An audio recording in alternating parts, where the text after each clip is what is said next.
तर ही टोकन केलेली सोयाबीन आणि तूर आहे. मी आपल्याला टोकन करताना सुद्धा दाखवली होती.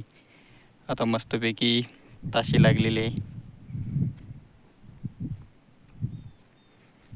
तर याचा फायदा असा होतो की आपल्याला बीसुद्धा खूपच कमी लागते आणि त्याच्यानंतर जे वावरामध्ये आपल्या पाणी वगैरे जास्त साचते त्या वावरात चिबडून सोयाबीन खराब होते आणि तूरसुद्धा खराब होऊन जाते. तर टोकन केल्यामुळे पाणी साचायचं काम नाही आणि तूर आणि सोयाबीनसुद्धा खराब व्हायचं काहीच काम नाही, म्हणजे चिबडून उघडायचं काम नाही.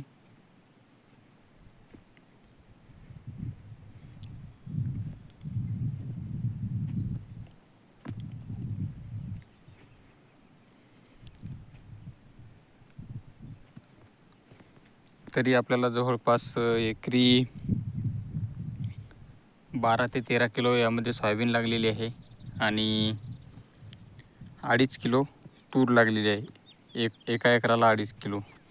तर हे आपण नवीन तास टाकलेलं आहे तुरीचं, म्हणजे आपण तूर आणि सोयाबीन टोकन केली पण पाणी पडला नाही, वरचा पाणी आला नाही, त्यामुळे उकऱ्याने तूर खाल्लेली होती. तर हे 2-3 ओळी आलेल्या होत्या, तर ह्या आज टोकनने परत टाकलेल्या आहेत.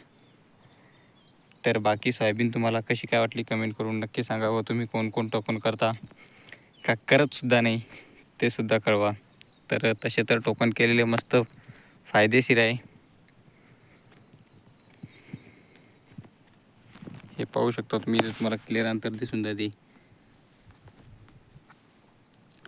बराबर 6 इंचावर आपण सोयाबीन पेरलेली आहे, त्याचसोबत तूरसुद्धा. म्हणजे दाटही व्हायचं काम नाही आणि पतलीही व्हायचं काम नाही.